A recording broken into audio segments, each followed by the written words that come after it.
welcome to the Triforce podcast. Triforce on the road, of course, this week because Sips has been turfed out of his home due to the mini hurricane. I'm back, though. I'm back. Oh, you're back. Oh, I'm back, yeah. Oh, baby, and it feels great. Oh, baby. But P-Flex yes, is definitely I on the am road. currently coming to you live from Bucharest. The conditions here are very poor. It is very cold and very wet, and the streets are awash with COVID-infected people. The government has been overthrown. I repeat, the government has been overthrown. Jeez. There's rioting and looting. Said help. Wow.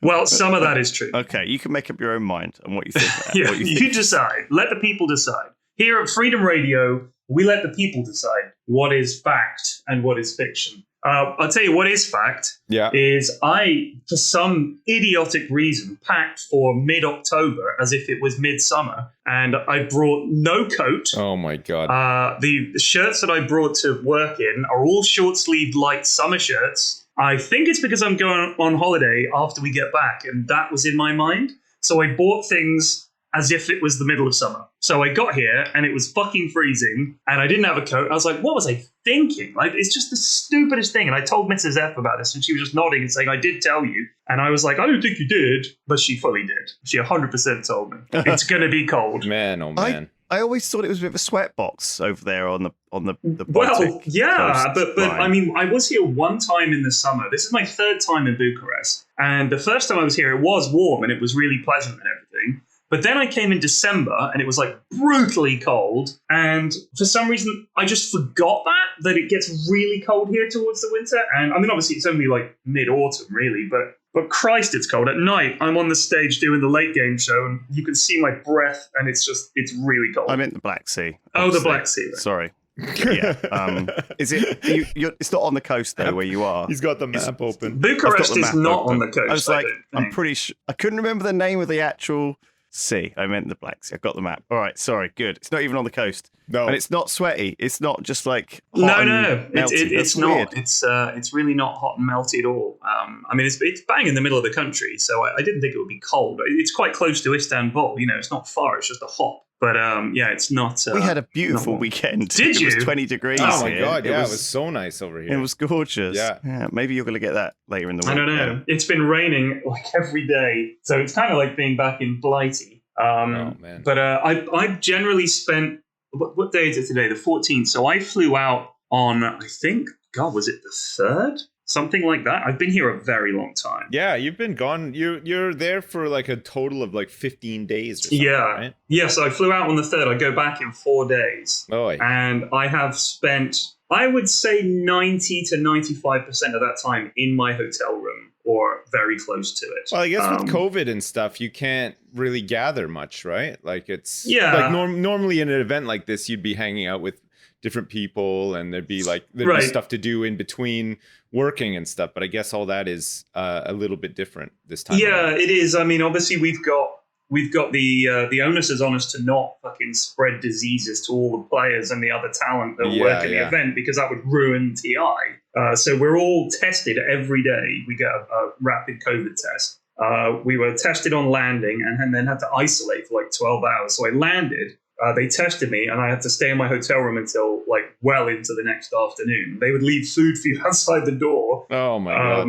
And then so everybody in here is double vaxxed and we're all clear. And all the players that are playing at the event are all clear as well and everything. So they have been really careful. But normally at a TI, like say TI8, for example, in Vancouver, this was 2018, so pre-COVID, we would just go out to bars. We'd go out for meals in restaurants and stuff. And it was like a lot more of a social experience. And you get people that you only see at a TI. Yeah. Like, you know, big Dota fans or people you play games with or that you know, people on the scene that you know.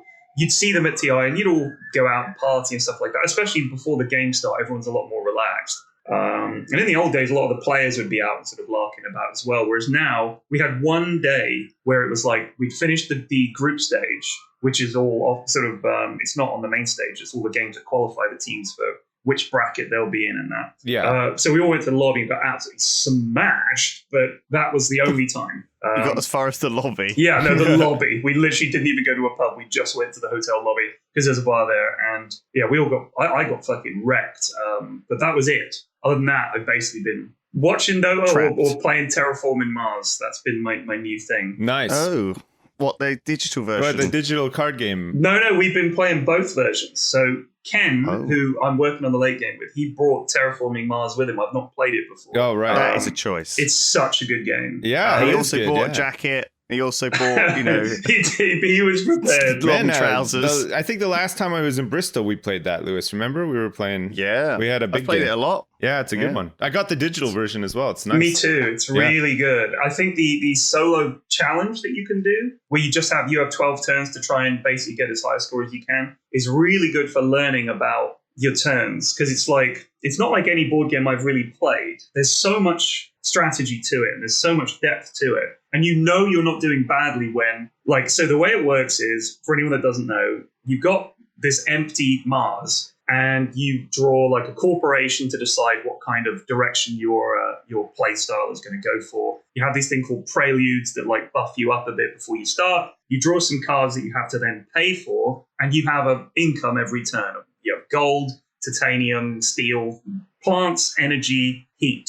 And each of these can be used to sort of raise the temperature of Mars, raise the oxygen level of Mars, build a city on Mars, put some trees down, that kind of thing. And it's about a balance between, doing as much as you can on each turn, raising your score. Raising your score gives you more money. And then there's cards that give you victory points at the end of the game, all that kind of stuff. And I always know I'm doing badly when it's turn 3 and it comes to me and I go, I play this card and I'm done. And I have nothing else to do for this entire turn. And then the guy to my left does 2 things. The guy to his left does 2 things. Another guy does 2 things. And I'm like, yeah, I'm still done. And they're still going. They have loads of actions and things they're doing. And I'm just fucking sat there and I'm like, I have lost. I'm so far behind. I've just played 2 cards and I'm done. Yeah. Each generation, they're playing 8, 9, 10 cards. Well, it's one of those ones that the more you play it, the more you get a feel for it, right? It's a tough one to get a hang of straight away, right? Yeah. I think actually that strat is legitimate in some cases. So, for example, there's some corporations who get cheaper big cards, and you want to play a couple of big cards to start with.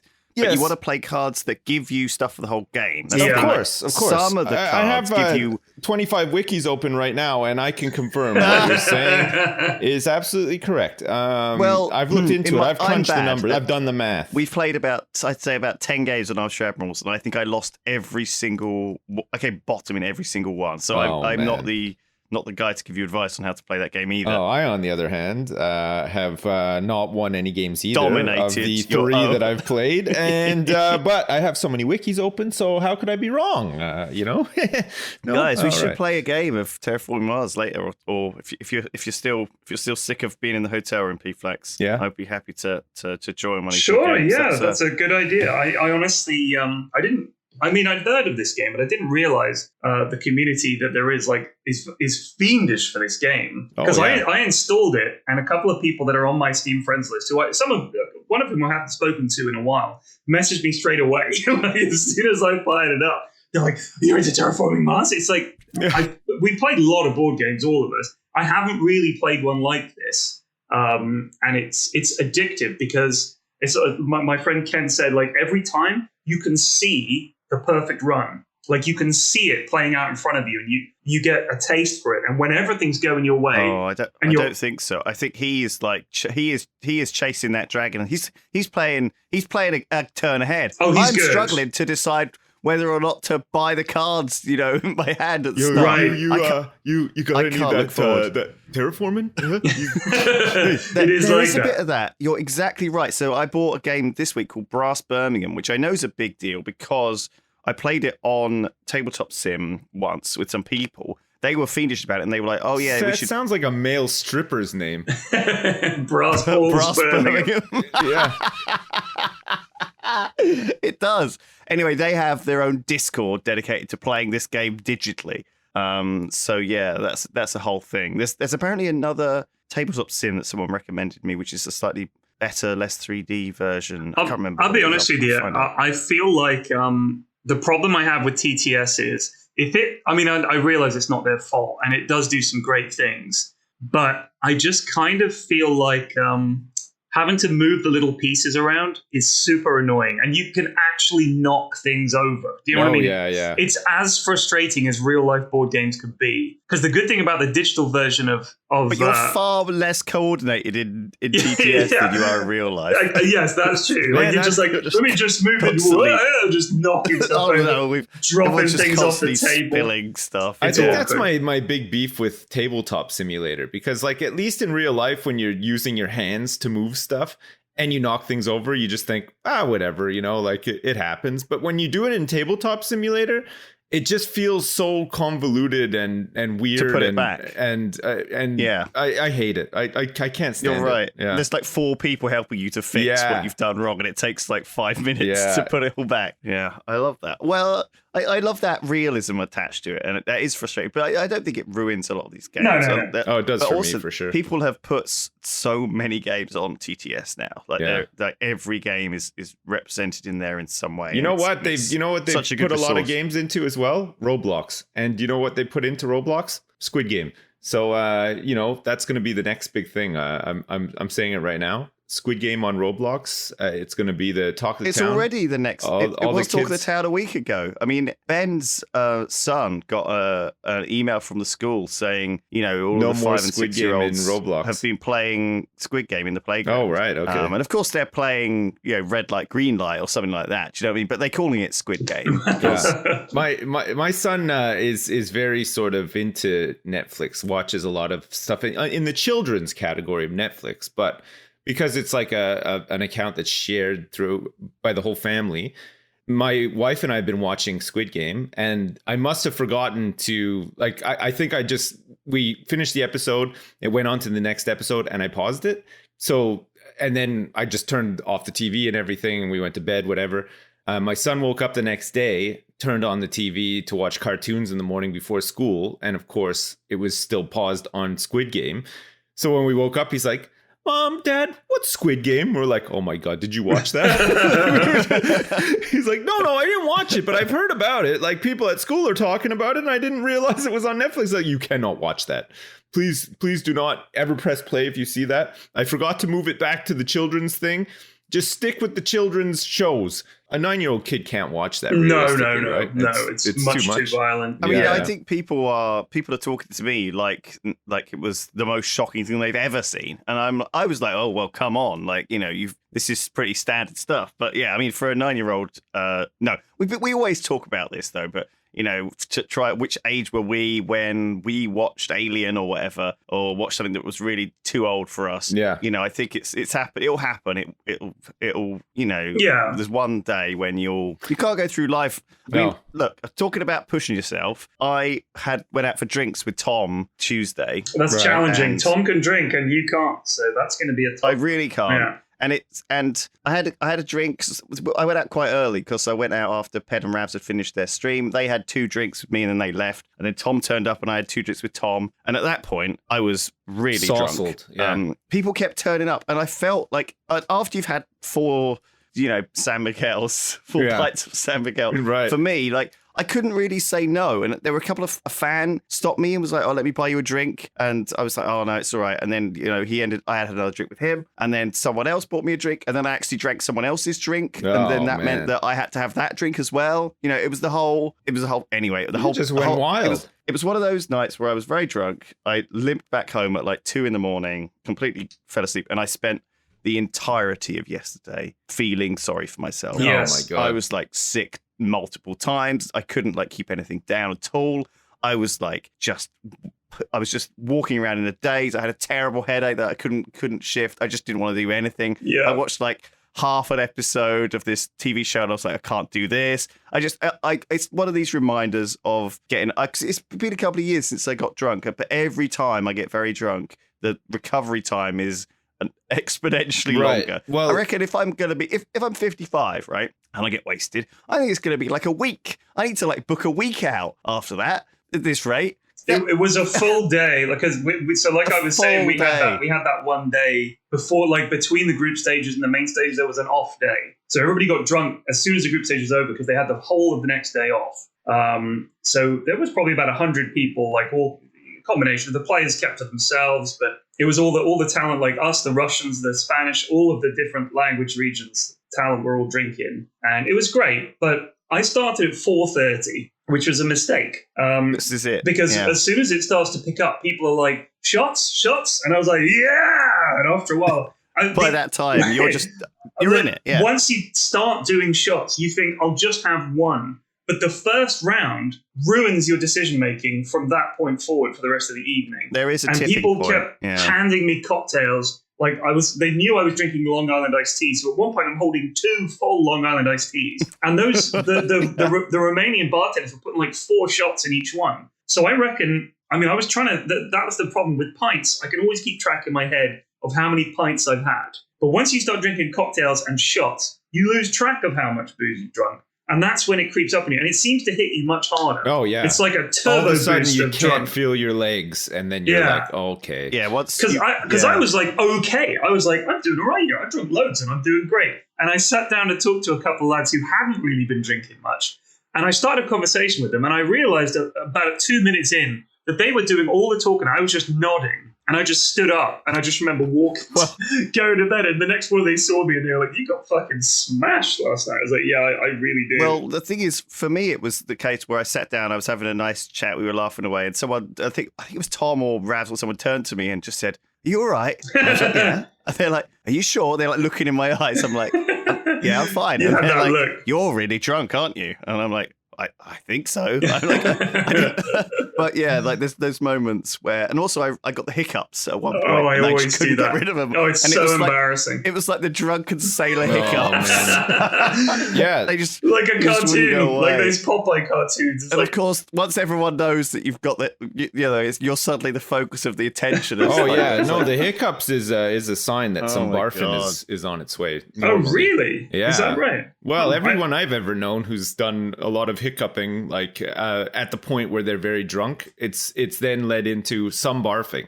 Oh. Not always like catastrophic barfing either, you know, like sometimes you get do them. a barf and you're just like, yeah, I feel great. Like I just needed to just have a little barf. Like, I've done that a couple of times. Some people do what Yeah. they call tactical puking. Don't Yeah. they? Where, so A I was in tactical chunder. Yeah, I was at a. I'm sure I've mentioned this before in the nearly 200 episodes. I was at a football game. I was at a Bournemouth game one time, and the pub near the ground is it. Any football ground that has a pub near it, it's always the roughest pub you've ever been in. So I was in this pub. It's pretty rough, and I was there having a pee, and this massive tattooed lad walks in, Bournemouth fan.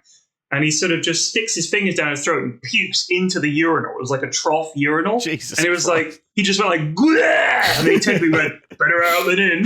And I was like, yes, he indeed. is right. He is right. It is better. I out guess than in, I guess for the sure. food's not very good here. well, it was the beer. So he had a pint in his hand. So having puked in the trough, he finishes his wee, downs his pint, leaves it on the shelf and just strolls out, presumably to order more booze. So I'm just thinking, is that so he can say, "Oh, I've had 20 pints"? But what he doesn't say is if he pukes up 20 pints, like every time he pops a loo, he's barfing it up. It was pretty gross. Yuck. But I was like, what am I that's pretty doing here? gross. I was like, Christ, I hope we win today or this wasn't worth it. That is the Man, oh, standard. man. I mean, I love the people that you end up meeting at these places, though. You always meet new and interesting people at the Man, bar I don't who have love weird, that. interesting I don't stories. love meeting those people at all. Actually, like They're the bar I could do people. without. Yeah. The other bar people. Why don't you? When was the last time you went out to a bar? Those sips, like for till my late. God. Probably the last time I was in Bristol, which is like what 2 years ago now. Like it's For YogCon? It's been a while. Yeah, no. I was there in YogCon was in August, and then we had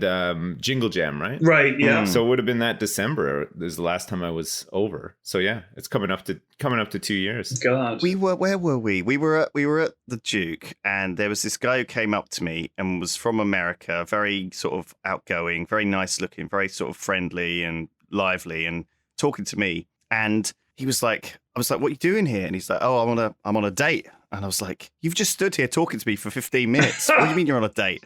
And so he turns around and looks to this table, and there's a table with just a girl there on her phone, sat there with a pint in front of her, and I was like, "It's going well."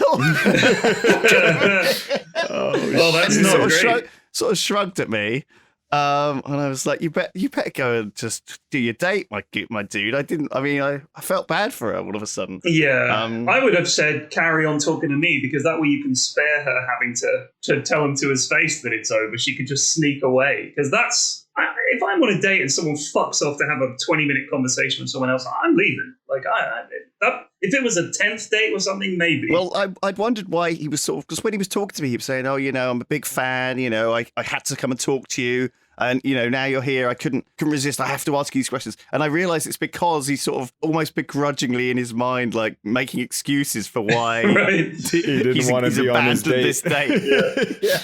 Oh, man. But going back to Terraforming Mars, I think one of the reasons why it's kind of nice, right, is because we're constantly surrounded by all this climate change stuff. Like I watched this video yesterday on YouTube about how there's like a company buying up 30,000 gas wells that are all rusted and all leaking methane everywhere. Right. And they're clearly just doing it as a sort of front to go bust. And, they go bust and then the government will have to step in and pay for them all to be filled. Because, building these gas wells is it's certainly expensive, but they have to pay £100,000 to cap them, which of course is money they've spent. Do you know what I mean? They've already given that to themselves in corporate bonuses. So they built this sort of front company, which they've planned to fail, sold all of the gas, things to. Anyways, it's horrible.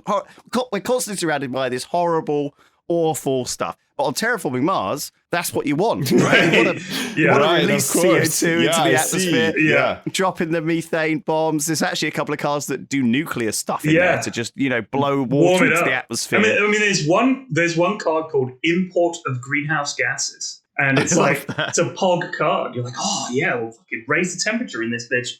And it's good for home. Right. Yeah. I love that. It's funny. I read a little article this morning about how Prince William has set up this thing called the Earthshot Prize. And so he's got 15 projects that he is supporting that are good for the environment, right? Which is kind of a cool thing. And I was reading through some of them and I was like, some of them are a bit weird. There's a 14-year-old innovator in India who designed a solar-powered ironing cart. Right. Okay. Now, I'm not sure what it does. I'm not even sure what a solar-powered ironing cart is. I'm just going to Google that because that sounds fantastic. I feel like it's like a hot dog stand on wheels that he can push around town and iron people's shirts when they're on their way to work. Maybe I'm wrong about that. What, and it sucks in... I mean, is it like it sucks in pollution out the front and it's powered by smog? I just want to know more about no him. Idea. Okay, so and I think if we're throwing money at anyone, you said ironing, right? Like ironing. Yeah, like ironing a shirt. Ironing. Yes, an ironing cart. Right. So here from the Hindustan Times, 14-year-old gets nominated for Eco Oscars for her solar-powered ironing cart invention. So she made this cart. And so she says, the big problem I'm trying to solve is to eliminate the practice of burning charcoal to heat an iron box for pressing clothes by street vendors. My innovation, the solar ironing cart. It sounds like a very regionally specific Very thing. much. Yeah. So my innovation, the solar ironing cart, will save trees, reduce air pollution, protect the environment, help stop the climate change. So what she's doing is obviously, I mean, it's fascinating to me that there are people riding around in carts who will iron clothes for you. Do you just take your shirt off right then and there on the street? Hell yeah. It's a free-for-all out there. It's a busy place. I can't go to this meeting with a creased shirt. Yeah. I haven't had time. Ironing cart. Ironing cart. Just flagging one down. Ironing cart. You, sir. It's like the shoe. It's like maybe they do an all-in-one. The shoe shine. They iron, you're just sitting there in your underpants while they're working on your pressing your trousers. It's like a series of carts stopped around you. Yeah. Each doing a different part of your clothes. Yeah. Do they or you're just sat on the curb in your pants, I guess. Just there waiting. Some guy's coming up. Clothes cart. I don't need clothes from the clothes cart. I'm using the ironing cart. That's why I'm naked. It's like a grooming caravan turns up, and they just there's a little bit of everything. They do a manicure for you, and they do your eyebrows and stuff. Your beard's getting twirled by one guy, and your hair's getting curled by another guy. Yeah. But it's all solar powered, and it's like something out of Pee-wee's Playhouse. It's all automated. There's a spatula that comes out and slaps your cheeks to make them rosy and stuff. But I mean, does that mean that you leave the house in the morning and you think, well, all I need is money and the clothes I'm wearing? Because There's a breakfast cart. Clearly, there's going to be a breakfast cart. I'll get some food. There's the shoe shine cart. There's the ironing cart. There's almost certainly a hairdressing and beard trimming cart. There might be a portable toilet cart, which would be probably the least fun one to drive around.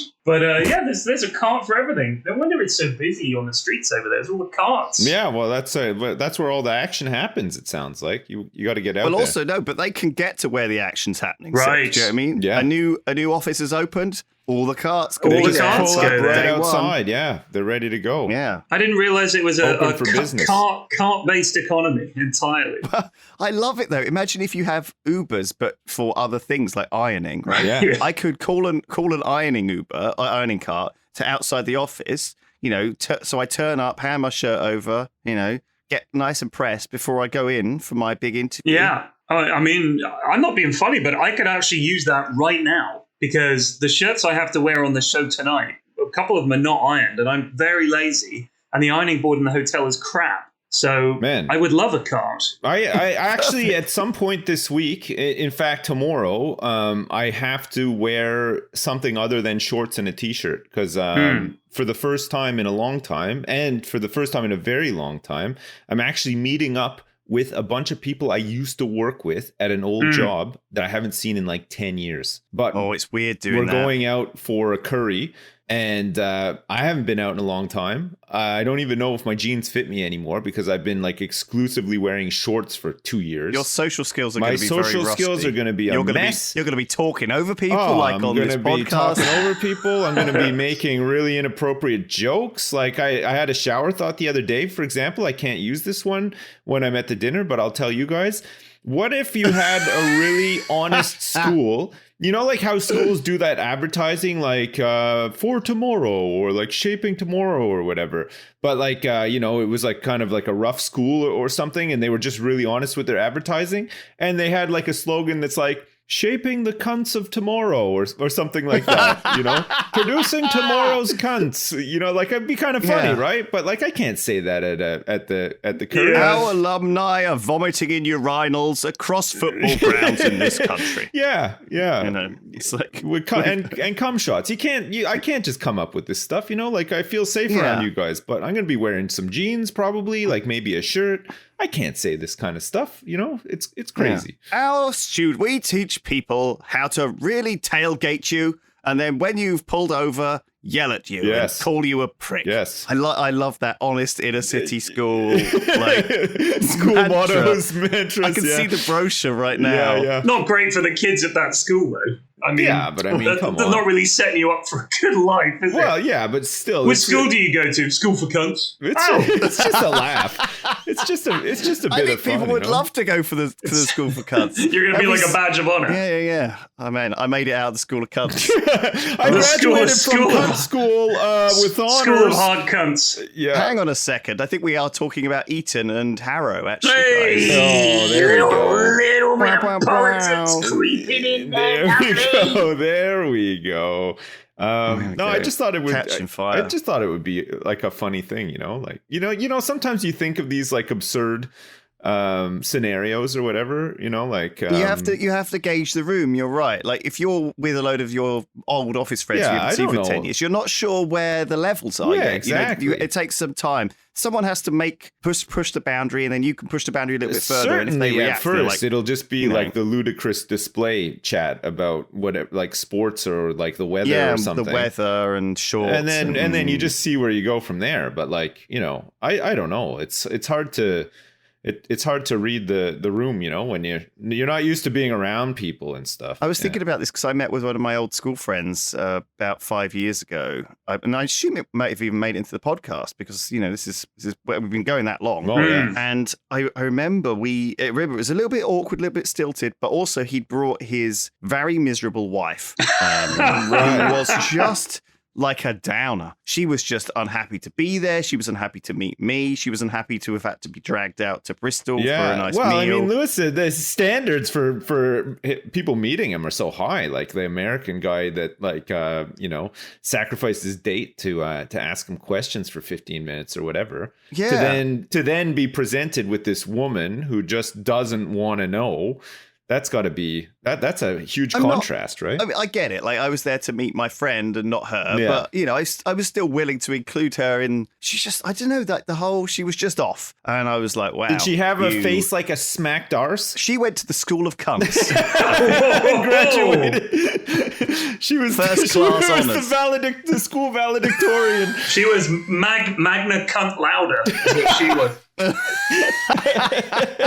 Oh man. So you sometimes meet people like that, and that kind of put me off chatting to my friend again, which is a bit weird. But I don't know. We were, people change. I think we were quite different. It's like Yeah. that's the thing. It's not so weird meeting up with people at work, because like I'm meeting up with these people at work, but they all still work there, and they have done for all this time, sort of thing. So while my life has changed a lot, you know, theirs hasn't really. I mean, it obviously probably has, like their personal lives, but their working life hasn't really changed much, sort of thing. So the conversation is often like, oh, what's so and so doing now? And it's like, oh yeah, just the same thing. Oh, okay. You know what I mean? Like it's pretty easy. But I think meeting up with somebody from school, because so much has changed since after school, right? Like you finish school, depending what age you are. But like, you know, when you're young, normally, and then, you know, if you're meeting up with somebody 20 years later, it's going to be like, whoa, my God, you know, like especially if you completely lost touch with them or whatever. I think that's a little bit potentially more awkward, right? It is very tough, I think, when you meet up with people you haven't seen in a while, like you guys say, because I mean, first of all, people change. Yeah. So the memory you have of them, and maybe there might be a whole bunch of things you disagree with them on. Like they might open the conversation with like, "Pooh, fucking hate women." You're like, okay, all right. You didn't used to be this guy, and now you are. Yeah. And also, Should we taking night school? the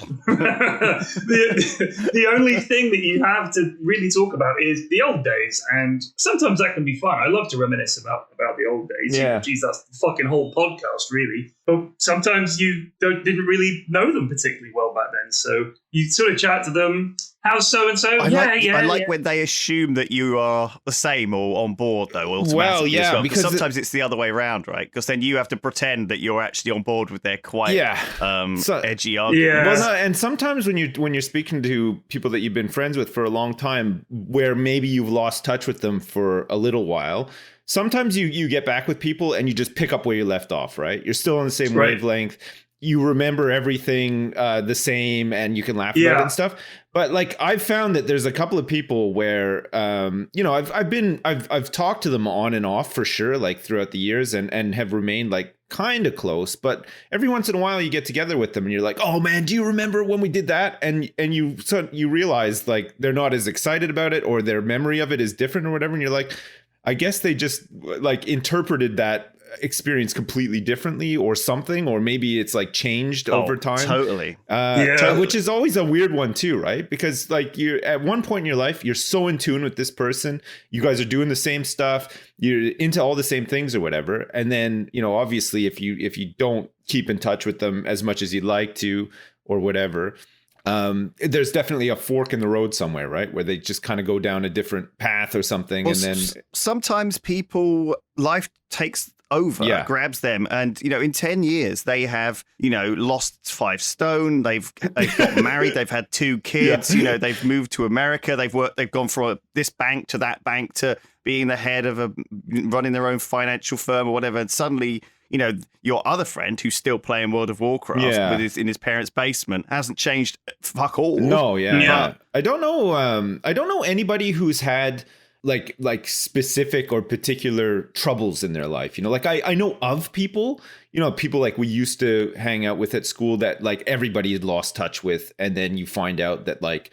you know, they'd gotten addicted to drugs, or they've had like real major issues in their life or whatever. But most of my close friends from school that I'm still regularly in touch with and stuff, I don't know anybody who's had any of that. You know, everybody's just gone on to have sort of a pretty normal-ish life, you know, like not everybody's gotten married like and had kids and stuff like that, but nobody's had like any major dramas, you know, like nobody's had any big health concerns. Nobody's had like any like, you know, debilitating like addictions or social problems or anything like that. Not that they share with you on Facebook. Do you know what I mean? No, but I mean it's more than just Facebook too. Like you talk to them every day and stuff, so you still have some idea of like what they're doing in their life and stuff. So it's like I don't know, but like definitely I've heard of people, but I'm just I don't know. It's weird. Like I don't know anybody that I'm close to that's had like any major issues. I guess is I don't know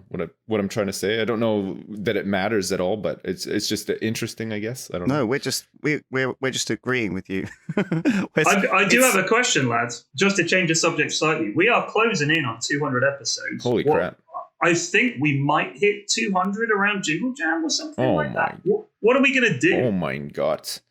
I think we might have to have like some A and B. Like, do you remember well, we might already have 200 episodes. Do you know what I mean? But we tried to like. Oh yeah. We snuck them in. We already messed up the numbering system. 199.1 stuff. We're gonna have no ads for that episode. That'll be the big. That's the big shocker. That's the big celebration. Yeah, just not a single ad on that episode. That'll be good, right? Idea. That's a good idea.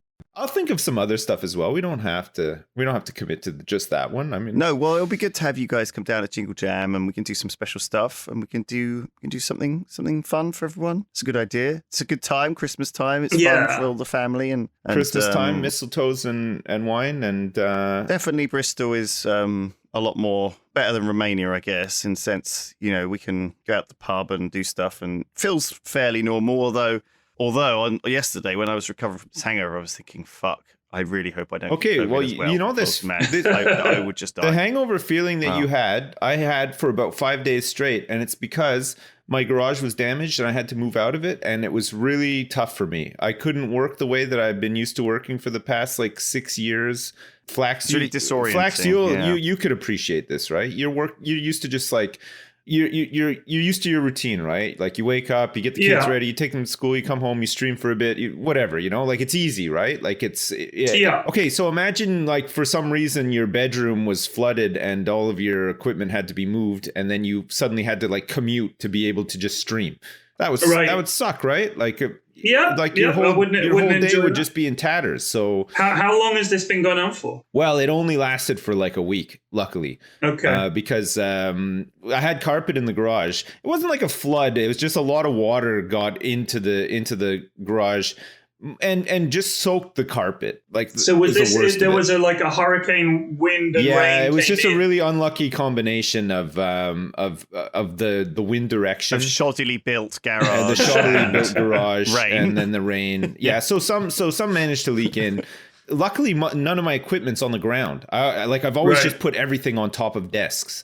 And luckily I did that because otherwise I always lift everything up. Yeah. Or else I get full of carpet fluff and stuff. Yeah. So nothing was actually damaged, but I had a couple of extension power bars, the multiple socket things on the ground that got filled with water, but then it just tripped the circuit in here. So luckily there was no. So was anything really expensive lost? No, just the carpeting, which I had to pull up and throw out because it was so fucking gross. It just stunk like outside rain, Yeah. And then as it started to dry, it smelled even worse. Oh yeah. I mean, it's like that pair of trainers that you had that once really wet, and you tried to dry them out, but they always just smelled. They smelled and bad. There's no way to fix that. So I chucked out all the carpet, and now it's just exposed underlay, but it's all dry. I got a dehumidifier, which is now not accumulating anything, so it's nice and dry in here. And with the heating and the air conditioning and stuff too, that helps. Yeah. But yeah, I just need to get some new flooring and probably a new door as well. Yeah, that's not too. It's not too bad. Yeah. But and I'm back here at least now, which is good. Yeah. But yeah, I had to temporarily rent the office that I used to rent 6 years ago.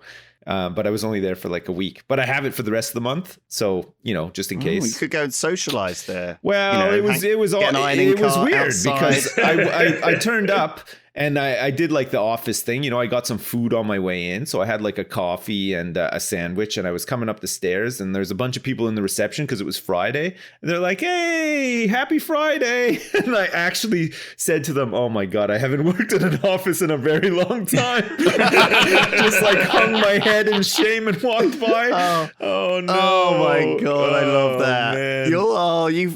You didn't judge that I room was very wearing well. like fucking shorts You and a could t-shirt. be out with them right now. You could be drinking with those guys, telling their stories about their kids. I do miss that a little bit. I don't. The honestly, office thing, a tiny bit, because it did mean though the weekend does mean. Like, I do enjoy the weekends, but we do have quite a bit to do at the weekends. But I do miss that feeling of Friday in the office, everyone's sort of relaxed. It's like a little mini party atmosphere. It's kind of sweet. Yeah, it's all right. It's crept back in to Yogs, actually, because we got fourth floor in the office. We got other groups of people in the office, and over time we started off like randomly, you know, kind of working anytime we wanted, because in fact it was nice to work at the weekend, because then you could have Tuesday and Wednesday off, and you could go into town when no one was there, and you know, it was nice to have a weird schedule. But over time, families and other partners who do have jobs and kids at school and all this stuff has meant that we've just gone back to, you know, the Monday to Friday kind of routine. And it's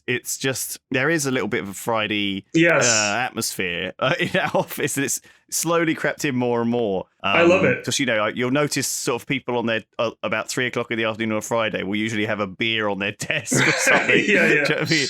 They're like, this will just get me through the last couple of hours before the weekend. I mean, I love it when I come up there, because it does feel like there's a good atmosphere. But the problem I have is I was never designed as a human to work in an office. I'm loud and obnoxious. I don't think anyone is. I interrupt people. Oh, I am for sure. But I see people quietly getting on with their work and all the rest of it. I'm just a dick. I'm hunched over my computer, tapping away. I don't want any interruptions. But this whole and stuff. open office thing's this illusion. It's this lie, right? It's incredibly. It looks cool, but it's just incredibly unproductive. And the productive people want to be squirreled away doing stuff in peace. They don't want to be constantly bothered and constantly harassed and distracted by some noisy asshole. Hear me shouting about bolt action or fucking Total Warhammer or something. Yeah, it's like, or screaming about Dota. Like, yeah, it's annoying. There is a balance. Calling daft names for how bad he is in the game we're playing at lunchtime, all that kind of stuff. And I'm like, I am ruining someone's work day. But actually, I feel bad. I think really now we have COVID and sort of flexible working. A lot of people have gotten used to the idea that they can stay home for a couple of days. They get the stuff done then. They come to the office and have a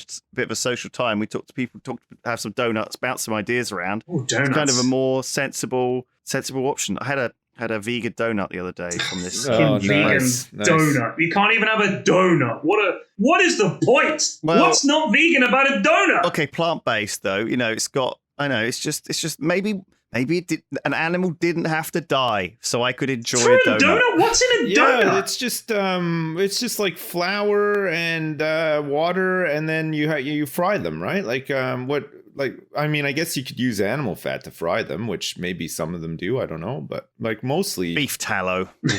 Oh yeah, get some Vimbos on that shit. The icing have like gelatin in it or something. I don't know, but get some. I've got a donut soaked in Vimbos and then deep fried in beef tallow with gravy and a Yorkshire pudding. Oh, I'm just talking about a roast dinner at this point. You could open a cart, get yourself a cart, open up solar power with the deep fat fryer. Get a Vimbos cart. Get the Vimbos cart going. Oh shit, man! What a great idea. The Prince. Vimbos! Get liquid your fresh beef. hot Vimbos here. Liquid beef. The Prince of liquid beefs in a cart. Also ironing. We'll iron your stuff on the fryer. It's nice and hot. It's like a reverse ironing board. See, I'm thinking in invented free mind. cunt diplomas from the School of Hard CENSORED. At this card. Oh man, oh man. You know what I've been watching when the games are finished or I'm back for the day or whatever, I've just been sitting watching YouTube for a bit, as one often does. Yeah. And I've been watching videos about Magic the Gathering, which I've played a bit, and I've done a few tournaments, and I did some sponsored stuff for Wizards, and I love Magic the Gathering, but I just know that I haven't got time. I thought you were going to say I love Wizards, which would have been a funny soundbite, actually. I love Wizards. I love Wizards. I love Wizards, but it's just that there's not enough room in my brain for Dota and Magic the Gathering, right? It's like there's too much. Yeah. Right. So I was watching these videos of this guy who has all these people cheating at Magic the Gathering. Now, there's not much money on the line in the Magic world, but if there are cards involved in a game, people will cheat. And it hadn't occurred to me that there were actually tons of ways to cheat in Magic. So many. It's not like poker.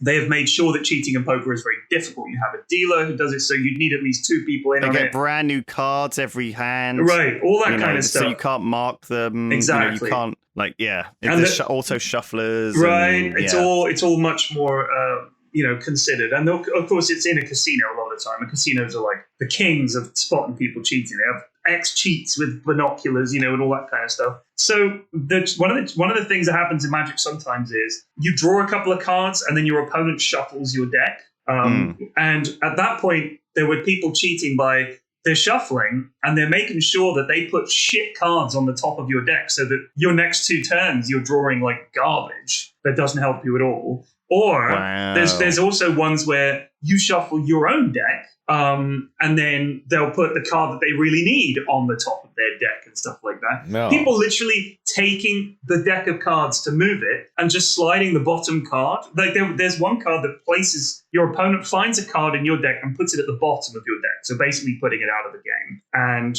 I mean, it's not exiling it, but you're unlikely to draw through your entire deck. Put it at the bottom. So this guy picks up his deck of cards to move them for some reason, leaves the bottom card there, and then just slides it into his hand. Just like yoinks it from the deck. And it's like all these cheats. These people are cheating on camera, sometimes on stream. So it's live on Twitch. And of course, you know what Twitch feels like. They notice everything. So it's like it's always spotted and called out. Yeah. How embarrassing. You're in the middle of a tournament and the tournament director comes over and goes, yeah, sorry, we just saw you fucking cheating. Would you not? And I just thought this is unbelievable. But it's really addictive. Man. I think cheating is addictive, though. I think winning is addictive. Right. I think that these people want and feel like people justify that in all sorts of ways. So, for example, one way I heard was that he said, well, I had a really bad draw and, I got really unlucky. So I thought, well, I might just, cheat a give bit. myself like an edge. Yeah. And then I'm even again, right? Right. Like it didn't feel to him like cheating. It felt like making it fair. Right. When it's clearly Cheating, so there's so many ways that can creep in to people, especially when they're angry or tilted or they feel like they're getting just, I don't know, like it is a game of So this of is bullshit. obviously the like the tabletop Magic, right? Like Yes. there's ways of cheating because you're letting people do the sort They're of handling cards, like they're the literally handling and the mechanic side of it. Yeah, right. Okay, I see. I think that can happen with any tabletop game. Going back to my mum taking money out the bank in Monopoly. Mrs. F did that as well. I mean, who hasn't done that? Me, I haven't cheated in Monopoly. Mrs. That was F a big part of the game, would just though. palm 500s. She'd just palm little 500s. Sometimes you could steal money from the bank and nobody would notice, and you're like, okay, cool. Like I got away with it. Like I think that was fine. No, that's not fine or part of the game. How dare you? You sullied the terrible name of Monopoly, which is an awful game. Oh You my sullied God. it, sir. Did Never play Monopoly. It's shit. It's the worst game. hands down. down. I do like playing it though. I would play Monopoly. Man, we used to play a lot of Monopoly. We I used would to play it, double but up it's the fucking Monopoly awful. boards and stuff. Oh, it was awesome. Yeah, I used to do that as well. Yeah. I mean, I'd play it after 5 pints of San Miguel if someone asked me, because I think it would be What, hilarious. when you were like 9 years old, or what? Like you've been playing Monopoly? No, now. All right. Back in the day, we did obviously. We were a family. We played board game, and then board Right. game was Scrabble or Monopoly, and Scrabble Yeah. was fucking awful. I used to play Scrabble's not Totopoly. that bad. Totopoly was a horse My racing dad plays game. Scrabble on Facebook with my aunt like every day. Like they just like you can like do your move and then like your opponent can do their move like tomorrow or something, like they just wait and they just play. I think one of the It's pretty best funny. things about Terraforming Mars and these Euros is that you don't know for sure who's won until the very end. Yes, they keep it Yeah. interesting. Yeah, Monopoly Which shows means- you right in your face. Oh, the guy with 20 hotels is clearly going to win this game. Yeah. But with Terraforming Mars, there's a little bit of hidden information. It's not really strictly hidden because you could just take the time to count it up. But Yeah. you But play it's quite a so lot many of- cards and you Yeah. stack them up, and you can have an idea of who's in the lead. But yeah, it's harder to know for sure, I think, which is good. It is. It keeps people which interested. is good, and it's just too much for you to necessarily bother with. But at the same time, there are things where Terraforming Mars has a very small amount of cucking. Like you can you can fuck someone over by destroying some of their plants. Yes, but that's about it. Sometimes tile placement can fuck them over, but it's not like. I mean, I was actually I was when we were playing it, I was like, there's surprisingly few cards that are like miss a turn or something. There's nothing really like that. Which, again, I think is an interesting way of keeping people in the game. I think you do have to have things for people to fight over. So we play the draft variant when we draw cards because it lets you sort of pick one that you are interested in buying and then pass it around. That way it's more engaging. And you can also think, well, I'm going to deny... I know he's collecting the Jupiter cards, so I'm going to pick the Jupiter one to deny him that, because otherwise, if he just got lucky and drew that, he'd win. So yeah, the more I think you do have to have the player interaction, or else you're just four of you playing a single player game, right, in the same room, which is it's an MMO, but it's not what we're supposed to be doing there. You need to have some, not people getting angry with each other, but more people being like, you're clearly ahead, so I'm gonna, destroy you this mine. Just gonna cheat a little bit just to get an edge. Just gonna justify it to myself as making it more fair for me, so I have a chance of winning. Is like this thing that I think that we have. There's a certain honor system though too, right? And I know I gave you an example of somewhere where you feel like the honor system is like the karmic thing is rebalancing. Yeah, honor among I've been thieves. unlucky, so I'm getting this. Like generally, it's as soon as you've cheated, it does take some of the pleasure away. It taints your victory. Yeah, I'm sure that these cheaters never prospered. No, I'm sure. One would hope not. I'm sure that in an ideal world, I'm sure they're kicking themselves even now, much like I'm kicking myself for drinking too much on Tuesday. A school night. I can't believe you drank that much on a school night of all nights. I know. It was very bold. Weird. Bold. It just got out of control. I mean, to be fair, when I come down to Bristol, it's like that. But yeah. I played a video game yesterday that I don't know if you guys are interested in these types of video games, but I played a game called Age of Darkness Final Stand yesterday. Any good? Wow. It sounds like a mobile game, I'll be honest with you. It's actually very good. It's like They Are Billions in that you build up a colony and you defend it against hordes of bad guys, but it's not a steampunk setting. It's more of a fantasy medieval setting. Okay. Wait. Is that the one where you've got like a town and the zombies come and you build little barricades? Yeah. You got me to play that, Lewis, didn't you? Yeah, it's good. It was bloody awful. Bloody awful. Hated it. Yeah. It was hard. It was really hard. It's so hard. Age of Darkness is the same type of game with different setting and some different mechanics, but it's pretty good. I played it for a bunch yesterday. I liked it a lot. I did hear about it. It's nice. How are you feeling in New World? Because I've been watching your YouTube clips of I saw his review. The PogChamp of you finding some epic random thing that you had no idea what it was when you were fishing. Yeah, that was such a good reaction. Yeah, no, it's been fun. It's been nice play. It's a nice MMO. I think it's got some promise for sure. I think. I like the sort of like the gathering, the crafting, like that sort of stuff. I'm not too interested in the PvP, which is like a big part of the game. How much power washing is there in it? Oh, like none, which is a big problem for me. But that's knock a score off. Yeah, luckily there's a full game just about power washing that I can always revert back to when I need true. When I need to fulfill that need. But degenerate power washer. Yeah. Well, surely you could just call a power washing cart. Just get power washed right in the street, like 12 Monkeys style. Like just hose me down, like before I go into the office or whatever. I reckon we need more carts, like more, because this is everyone wants to call on their phone. Someone, Yeah. I think and also it gets people outside. They can all be eco-powered. You could get like a Magic the Gathering cheat advice cart as well. Like somebody's just kicking a can down the road. You spot them and you're like, "Hey, buddy, what's wrong?"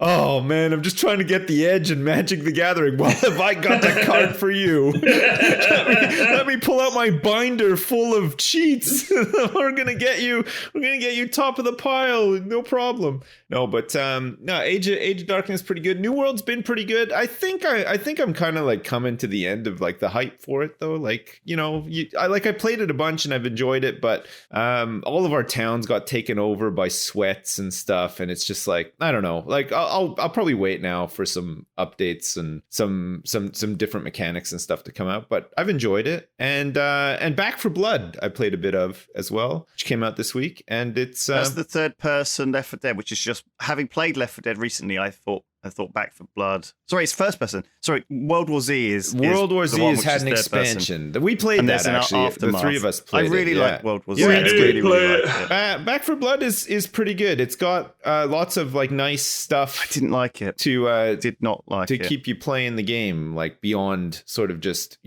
blasting through the campaign and then being like, okay, I've done it. lots of unlocks, lots of currency. Yeah, there's lots a bunch of slowly getting bunch of things that you can do, like different difficulty modes and stuff that you can try or whatever. It's all right. It didn't feel good to me when I played it in the old. I got angry with it. Yeah.